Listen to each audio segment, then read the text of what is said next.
Hi guys, നമ്മൾ ഒരു യാത്ര പോവാണ്.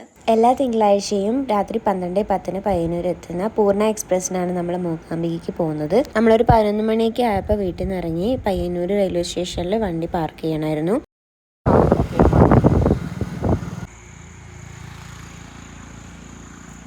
12:30 എത്തുന്ന ട്രെയിനിന് 11:30 നമ്മൾ സ്റ്റേഷനിൽ ലാൻഡായിരിക്കും.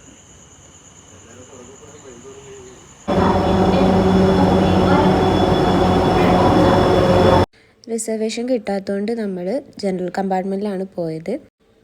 പക്ഷേ കുറേ സീറ്റൊക്കെ വേക്കൻ്റ് ഉണ്ടായിരുന്നു. അപ്പോൾ രാവിലെ 5 മണിയൊക്കെ ആയപ്പോൾ നമ്മൾ ബൈന്ദൂർ മൂകാംബിക റോഡ് റെയിൽവേ സ്റ്റേഷനിലെത്തി. അതിൻ്റെ തൊട്ട് മുന്നിലുള്ള ഹോട്ടൽ അംബികയിലാണ് നമ്മൾ റൂം എടുത്തത്.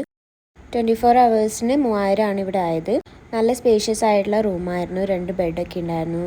ബാത്റൂമൊക്കെ നല്ല നീറ്റായിരുന്നു. ഇവിടെ നിന്ന് ഒരു 1 hour ഡിസ്റ്റൻസ് ഉണ്ട് മൂകാംബിക അമ്പലത്തിലേക്ക്. അപ്പോൾ ഞാൻ വേഗം റെഡിയായി. അമ്മ എനിക്ക് സാരി കൊടുപ്പിച്ച് തന്നു. അപ്പം എൻ്റെ മേക്കപ്പ് ഒക്കെ കഴിഞ്ഞു. ഞാൻ ഈ സെപ്റ്റംബർ റിംഗ് ഒക്കെ ഇട്ടിട്ടുണ്ട്. പെട്ടെന്ന് റെഡി ആയതാണെങ്കിലും എനിക്ക് ലുക്ക് ഭയങ്കരമായിട്ട് ഇഷ്ടപ്പെട്ടു. നമ്മളൊരു 7 മണിയൊക്കെ ആയപ്പോൾ റെഡി ആയിട്ട് റൂമിൽ നിന്ന് ഇറങ്ങി. ഇതിൻ്റെ ഫ്രണ്ടിൽ തന്നെയുള്ള ഒരു ടീ ഷോപ്പിൽ നമ്മൾ ചായ കുടിച്ചിട്ട് അവിടെ നിന്ന് ഓട്ടോയ്ക്ക് ബൈന്ദൂർ ബസ് സ്റ്റാൻഡിലേക്ക് പോയി. മഴയൊന്നും ഇല്ലാത്ത നല്ലൊരു ക്ലൈമറ്റ് ആയിരുന്നു. നമ്മളെ റൂമിൽ നിന്ന് ഒരു 1 kilometer ഡിസ്റ്റൻസേ ഉള്ളൂ ബസ് സ്റ്റാൻഡിലേക്ക്. അങ്ങനെ നമ്മൾ ബസ്സിൽ കയറി. ഇവിടുന്ന് ഒരു 45 രൂപയാണ് ഒരാൾക്ക് ടിക്കറ്റിനായത്. ഫോറസ്റ്റ് ഏരിയയിൽ കൂടെയായിരുന്നു യാത്ര. നല്ല ബ്യൂട്ടിഫുൾ ആയിട്ടുള്ള സ്ഥലമായിരുന്നു. 7:30 പുറപ്പെട്ടിട്ട് 8:30 ആയപ്പോൾ തന്നെ നമ്മൾ മൂകാംബിക ബസ് സ്റ്റാൻഡിലെത്തി.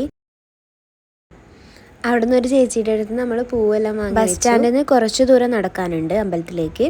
നമ്മൾ ആദ്യം സൗപർണിക നദിയിലേക്കാണ് പോയത്. വെള്ളം വളരെ കുറവായതുകൊണ്ട് തന്നെ നമ്മൾ അവിടെ ഇറങ്ങിയില്ല. ജസ്റ്റ് ഒന്ന് കണ്ടിട്ട് അമ്പലത്തിലേക്ക് തന്നെ നടന്നു. ഇവിടെ ഞാൻ ദേവിക്ക് അർപ്പിക്കാനുള്ള പൂക്കൾ വാങ്ങിയിട്ടുണ്ടായി. നല്ല തിരക്കുണ്ടായിരുന്നു. പോയ ഉടനെ തന്നെ ക്യൂവിൽ നിന്നു. ക്യൂവിൻ്റെ നീളം കണ്ടോ? ഇത്രയും നടന്നാലാണ് നമുക്ക് ദേവിയുടെ ദർശനം കിട്ടുക. പക്ഷെ പെട്ടെന്ന് ക്യൂ നീങ്ങുന്നുണ്ടായിരുന്നു. ഉള്ളിൽ പൂജ നടക്കുന്ന സമയത്ത് ഇടയ്ക്ക് കുറച്ചു നേരം പ്രവേശനം നിർത്തി വെച്ചിട്ടുണ്ടായിരുന്നു. 9 മണിക്ക് ക്യൂ നിന്ന് നമുക്ക് 12 മണിക്കാണ് ദേവിയുടെ ദർശനം കിട്ടിയത്.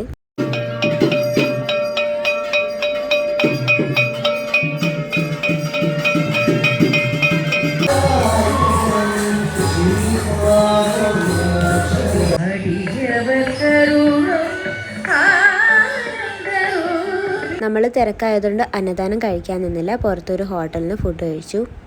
12:30 ആയപ്പോൾ നമ്മൾ മൂകാംബികയിൽ നിന്ന് ഇറങ്ങി. ഞാൻ എൻ്റെ ആടയാഭരണങ്ങളെല്ലാം അഴിച്ചു വെച്ചു. എനിക്കിതൊക്കെ ഇട്ടുകൊണ്ടിരിക്കുന്നത് ഭയങ്കര ഇറിറ്റേഷനാണ്. പിന്നെ നമ്മൾ 2 മണിക്ക് റൂമിലെത്തി കുറച്ച് നേരം ഒന്ന് ഉറങ്ങി.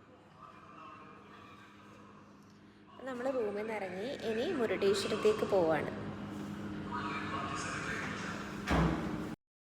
ബൈന്ദൂരിൽ നിന്ന് 4:45 ഒരു ട്രെയിനുണ്ട്. പക്ഷെ ആ ട്രെയിൻ ഒരുപാട് ലേറ്റ് ആയിട്ടാണ് വന്നത്. നമ്മൾ മുരുടേശ്വരം എത്തുമ്പോഴത്തേക്ക് 6 മണിയായിരുന്നു.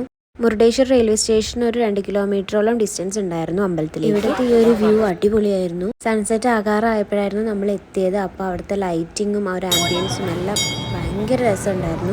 ഈ ഒരു ഗോപുരം ശരിക്കും ഒരു അത്ഭുതം തന്നെയാണ്. ഇത്രയും ഹൈറ്റിൽ ഇതിങ്ങനെ ലൈറ്റൊക്കെ ഇട്ടിട്ട് കാണാൻ നല്ല രസമുണ്ടായിരുന്നു. നമ്മൾ കുറേ നേരം അവിടെ എല്ലാം ചുറ്റി കണ്ടു. നമ്മുടെ ചെരുപ്പ് പേ ചെയ്തിട്ട് പുറത്ത് വെക്കണം. അല്ലാത്തവരുടെ ചെരുപ്പെല്ലാം അവരെടുത്തുകൊണ്ട് പോകും. നമ്മൾ ബീച്ചിലേക്ക് ഇറങ്ങിയില്ല. കുറേ ടൈം അവിടെ സ്പെൻഡ് ചെയ്തു. ഇവിടുന്ന് തിരിച്ച് നമ്മൾ ബൈന്ദൂരേക്ക് ബസ്സിനാണ് പോകുന്നത്.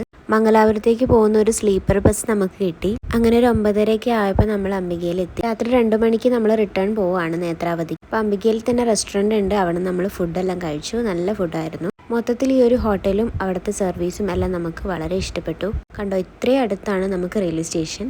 നേത്രാവതി ലേറ്റ് ആയിട്ട് ഒരു 3:30 എത്തിയത്. 8 മണി ആയപ്പോൾ നമ്മൾ പയ്യന്നൂരെത്തി. അങ്ങനെ നമ്മുടെ മനോഹരമായ ഒരു യാത്ര ഇവിടെ അവസാനിച്ചു. Thank you so much for watching.